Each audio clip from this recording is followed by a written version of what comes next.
Donc, on vient de faire le survol de mon top 3 des First Appearance, puis la pièce qu'on fait, la charte aujourd'hui, n'en fait pas partie. Par contre, cette pièce-là, j'en ai clairement parlé un peu plus tôt tout à l'heure dans la vidéo. Vous vous en doutez sûrement si vous n'avez pas skippé cette phase-là. On va faire la charte aujourd'hui du... Donc, avant d'aller faire cette petite charte du collectible, on va regarder ensemble quelque chose que j'ai décidé de faire un petit survol. Je me suis dit, je vais vous donner mon top 3 des First Appearance, selon moi, qu'on a sur Vivi, selon leur popularité, puis certaines petites raisons que je vais essayer de vous expliquer rapido presto ce matin.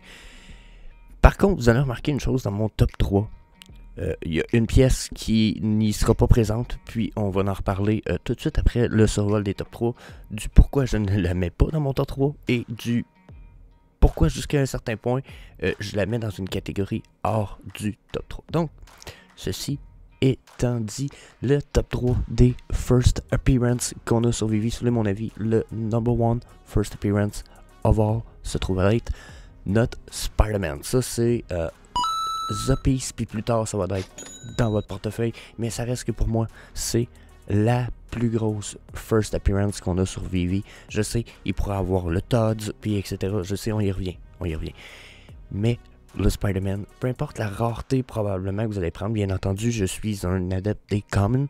C'est un Common Team parce que pour moi, c'est les premiers qui ont été mintés sur la blockchain. C'est comme ça que ça nous a été présenté. Puis bien entendu, le Secret Rare sont toutes les deux des pièces huge. Je négligerai pas ça.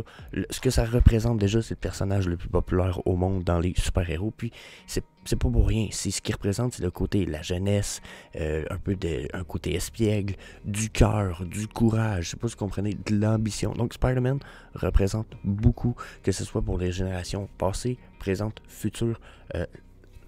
That's a big piece. Je pense que c'est à ne pas négliger. Donc ensuite, je vous dirais deuxième piece pour notre top 3 rapidement. Cette fois, on y va avec Partner Statue. Bon, là, Partner Statue. Pourquoi Partner Statue? Parce qu'il y a un Mickey Mouse en même temps. Ce sont deux First Appearance. First of all, c'est la First Appearance de Walt Disney. Puis on risque pas d'en avoir des milliers d'appearances en 3D collectibles de Walt Disney dans la mesure où je pense pas que ça va devenir une pièce que les gens vont, ou que même Vivi ou Disney va vouloir faire par milliers de copies. Fait que déjà, Partner Statue, fucking nice pour Walt Disney. Ça se trouve être un First Appearance de Mickey Mouse aussi, ever. Donc, First Appearance dans 40 ans, si on sait lequel le First Appearance, ça va être Partner Statue. Si on fait la même chose pour ce qui est du Spider-Man, ça va être la même chose. Première apparition, ça va être ça ici. Donc, en plus d'être une pièce unique, il y en a juste 4300. Puis, il vaut même pas le prix du ultra rare Spider-Man, genre à 2007. That's a big deal. C'est une opportunité de ouf. Puis, c'est une pièce solide. Donc, mon avis, c'est que c'est fait partie du top 3. Il va au top 2. Pour la troisième place, je vous dirais que là, on tombe dans une pièce que je suis un peu plus... personnellement, c'est pas une pièce nécessairement que j'apprécie ou que j'aurais mis là. Mais j'ai évalué tout ça, j'ai regardé tout ça, je me suis dit, question popularité dans le monde pour ce qui est de la pièce numéro 3. J'ai comme pas le choix d'y aller avec... Dark Lord, Dark Vader. Donc, le pourquoi j'ai pas le choix, selon moi, d'y aller avec le Dark Vader, puis qu'en ce moment, en plus, que ce soit le Common ou le Ultra Rare, je les suggère. Je pense que c'est un des personnages les plus aimés au monde, puis qui représente justement, maintenant qu'on connaît un peu l'histoire de Dark Vader, avec les films un peu, moi dans ma jeunesse, Dark Vader c'était le méchant. Tout ce qui était, c'était le côté sombre de la force, tu sais, genre le côté dark d'avoir du pouvoir, ok? Puis t'avais Yoda ou Luke Skywalker qui était comme son fils, mais qui était la bonté. Donc là, quand on regardait tout ça, je me disais, Chris, déjà, ça y donnait une histoire de fou.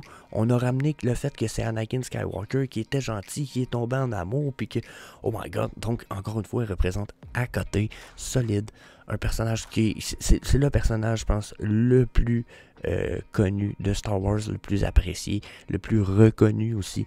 Donc, jusqu'à un certain point, c'est non négligeable. Ça va dans le top 3, si vous voulez mon avis. Ensuite, il y en a peut-être à qui je vais avoir fait un peu de... Emotional, damn it! En ce moment. parce qu'il n'y a pas le Todd dans cette liste. Bon, là, on va en parler du Todd. Pour moi, le Todd, ce n'est pas qu'il ne va pas dans le top 3 nécessairement des Collectible First Appearance.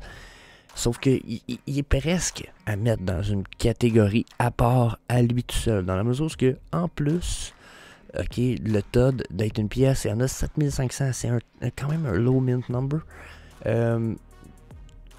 C'est un common. Déjà, ça veut dire qu'ils ont été mintés supposément encore une fois en premier sur la blockchain. On dirait qu'il y a trop de catalystes puissants pour le Todd parce que c'est la première pièce de Vivi. Donc, d'avoir mis le Batman en tant que première pièce de Vivi, ça lui remonte sa popularité quasiment top 0. Genre top au-dessus du top 3 là. OK? Des First Appearance Collectible. Par contre, si vous voulez mon avis, si il n'aurait pas été droppé premier Collectible Vivi, que ça serait pas, qu'il représenterait pas autant que. Maintenant, on a une histoire en arrière du 3D Collectible du Todd McFarlane Batman. Okay? Les gens achètent des pièces physiques à côté. Todd McFarlane est rendu qu'il fait des jouets, puis des pièces 3D, puis des trucs, puis il a son propre projet NFT. C'est rendu gros. C'est rendu gros. Le Todd McFarlane Batman, c'est huge jusqu'à un certain point. Okay? Sauf que ça serait pas aussi huge s'il n'aurait pas été le premier sur Vivi. Si vous voulez mon avis, là, ça a créé une espèce de vague, ok? Puis je pense que jusqu'à un certain point, c'est ce qui le rend unique. Par contre, s'il n'aurait pas été là, je l'aurais probablement mis en bas du top 3. Il aurait été dans le top 10, fort probablement. Mais je vous avoue qu'il aurait été probablement pas top 0, puis en dessous, le top 3, je viens vous faire. Donc, mon avis, c'était ça pour ce qui est des top 3. Je pense que ce sont des pièces, déjà, vous passez pas ça par-dessus ça. Si vous passez par-dessus ça, vous négligez ça à côté. Donc, yeah. Je voulais vous présenter d'autres pièces, mais on va tout simplement jumper right away à notre charte du Collectible 3D que j'ai sélectionné, que vous devriez apprécier selon moi. Donc bien entendu, si vous ne voulez pas manquer des vidéos comme celui-ci ou des vidéos sur Illuvium qui s'en viennent et encore plus de contenu, des recherches sur Vivi et etc. Du gros stuff, là, des dizaines de vidéos par semaine, bien entendu, je vous invite à fracasser le bouton d'inscription de la chaîne sous le vidéo pour vous inscrire à celle-ci. So, yeah. Donc, on vient de faire le survol de mon top 3 des First Appearance, puis la pièce qu'on fait, la charte aujourd'hui, n'en fait pas partie.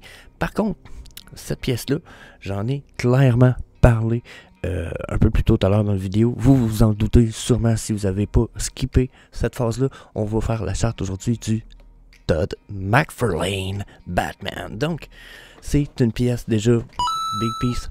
Belle opportunité, c'est à ne pas négliger. Pantoute, floor price 885, c'est un bon prix, c'est un fucking bon prix. Par contre, on a le potentiel que ça descende un peu plus bas, peut-être même plus bas sur le long terme, surtout que là, on vient un peu d'avoir des nouvelles comme de quoi qu'on n'aurait par exemple pas de drop pour le jour de l'an, pas d'annonce de nouveau drop pour encore comme une semaine, ce qui nous ramène au 7-8 janvier, donc d'après moi, ça va peut-être faire un peu de emotional damage. Puis il y a certaines personnes qui vont peut-être vendre moins cher.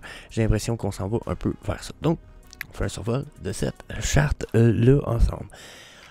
Pour commencer, bon, déjà, regardez, si je vous dézoome tout ça, on est sur le 24 heures, ok, avec les chandelles Aiken Ashi, ok. Donc, j'ai vraiment un biseau ici, là. Puis j'ai l'impression qu'il y a beaucoup de touches, ok? Ici pour le top, regardez, toink, toink, toink, toink, toink. Puis ici pour mon bottom, la même chose, regardez, là, sont appliqués avec ces deux points-là. Puis regardez comment cette ligne-là devient une médiane dans cette zone ici de charte-là de mon Todd. Donc là, quand j'y vois ça, je me dis vraiment, oh, d'après moi, on est sur un fucking fort support. Le prochain support va ressembler à genre, probablement, ces deux lignes-là ici, étendues. Puis même à ça, je pense même pas que ça va être probant si je l'extend. Donc, regardez, je pense qu'on a déjà défoncé ce plateau-là. Donc, vous voyez, on a déjà défoncé ce plateau-là. Donc, quand je vois ça, je me dis que c'est probablement un de nos derniers remparts ici, celui qu'on a en vert. Ça nous ramène sur une downtrend. Présentement, dans cette downtrend-là, j'ai l'impression qu'on voit une autre tendance ici. Regardez, je l'ai dessiné en rouge. Je pourrais peut-être à mettre en blanc. Donc, on a une autre tendance selon moi ici. Regardez, puis ça a l'air être respecté depuis. Puis, on avait, ici, j'ai mis une ligne parce qu'ici, on avait touché un bottom qui a été respecté jusqu'à un certain point, refusé. Oups, là, on l'a crashé. On y retourne, puis là, il a agi en top ou en résistance. Puis, depuis, on était dans ce canot-là. Ici, on avait l'air d'avoir touché un autre bottom. Vous voyez, un autre plancher ici, qui ressemble un peu aussi à celui-là, peut-être. Ok, j'aurais pu mettre une autre tendance un peu plus haute ici, mais il y avait un canal, puis on a défoncé celui-là depuis à peu près une semaine de façon drastique en continuant de respecter cette espèce de trend line-là en résistance, la ligne blanche que j'ai en diagonale. Ça me ramène vraiment sur un bearish momentum dans la mesure où je me dis, ok, là, on crash ça ici. Bon, bien entendu, il faut le finir, ce crash-là. Il semble pas tout à fait fini sur le RSI qu'on voit là. J'ai l'impression qu'on va aller faire un espèce de double bottom sur notre support en vert avant de repartir et de défoncer cette ligne-là ici en blanc pour s'en aller sur une uptrend quand même plus importante du style Toink. Ok, on va aller retester. Donc, qu'est-ce que ça me dit? Ça me dit, bon, là, on a encore de la place pour un bottom. Là, on est à 883. Si on retourne sur notre ligne de support, ça peut descendre jusqu'à 833. Donc, il resterait peut-être un 50 gems de jeu sur la descente à venir. Mais après, je vois quand même une remontée possible pour le TOD ici. Dans la mesure où, comme je vous disais, il a touché un bottom. Poup. Après, le seul défaut que je vois à tout ça qui pourrait rentrer en conflit, c'est qu'ici, on a on avait un super support qui va être devenu une super résistance. Je vais le mettre en orange. Ok. Donc, ça ici, ça me cause une espèce de peur. J'ai l'impression même que ça risque d'être notre point ultime top. C'est que si on remonte, on va remonter comme ça. Pour aller retourner dans le coin des deux résistances, puis pour potentiellement redescendre plus bas. Ce qui nous ramènerait peut-être environ 100 gems plus bas que ce qu'on est présentement. Donc là, tout ça est à surveiller.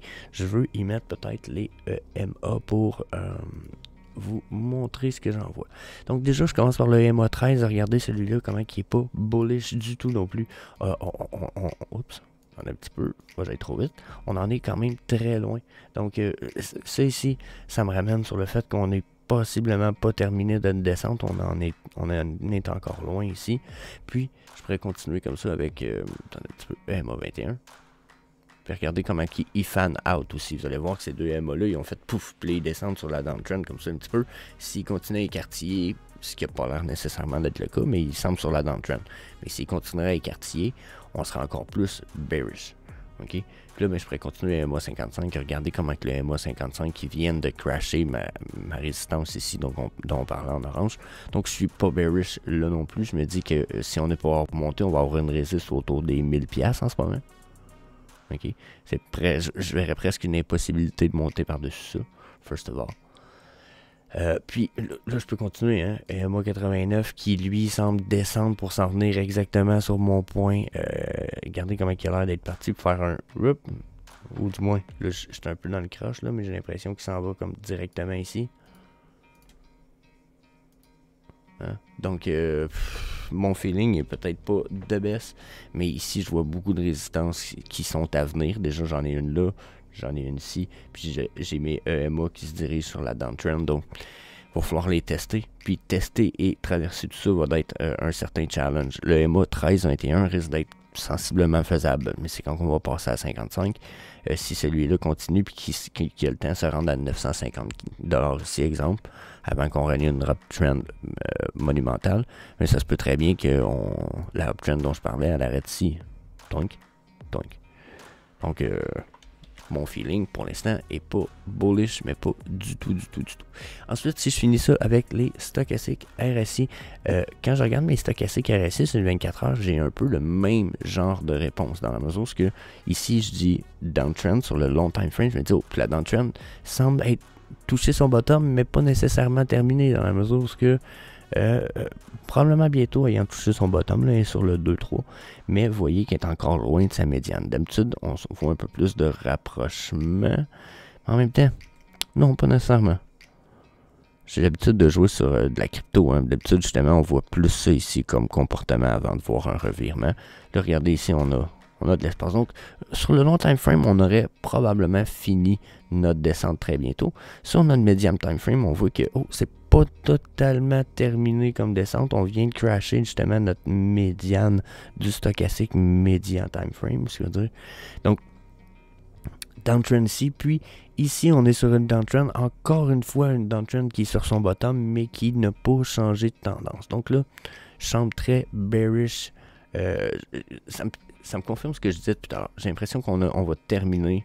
Oups, là je suis encore sur le crayon. On va terminer notre bearish momentum ici. Une fois que ça va être terminé, on repart sur la uptrend. Puis c'est ce que ça me dit ici, c'est que ici on est prêt à repartir uptrend. Ici il en manque pas gros. Et ici on est presque rendu. Donc le retour uptrend là est potentiellement à venir. Surtout ici, regardez. Top, bottom, on va aller faire un top. Le top va nous ramener probablement dans les régions que j'ai parlé. Ici ou ici. Ce qui veut dire entre les 900 ou les 1000 $ pour le TOD, mais ensuite il y aurait de potentiellement bonnes chances de redescendre dans les 700 sous les 800 gems. À 800 il va y avoir un plancher en fait, mais 800 gems serait tout à fait possible dans le mois à venir, je vous dirais, ou peut-être même les semaines à venir. Ok, peut-être d'ici quelques semaines, là, 1 à 2 semaines, c'est possible qu'on voit ça pour le TOD. Puis je vais aller voir les 12 sur le 12 heures, avez-vous les stochastiques RSI. Bon, vous voyez ici, j'ai un petit retour uptrend. Donc, d'après moi, on se prépare pour une uptrend. Sur le 12 heures, là, j'ai moins de résultats efficaces, mais sur le 24 heures, la descente se finit, puis on retourne sur la uptrend. Donc, yeah, c'est ma charte pour le Todd McFarlane. J'espère que vous allez avoir apprécié. Après ça, je vous remercie d'avoir écouté la vidéo si vous êtes encore là. Puis, si vous avez encore un peu de temps pour écouter des petites vidéos, je vous suggère celui qui va popper à la place de ma tronche d'ici quelques secondes. C'est une vidéo que YouTube croit que vous devriez apprécier. So, yeah.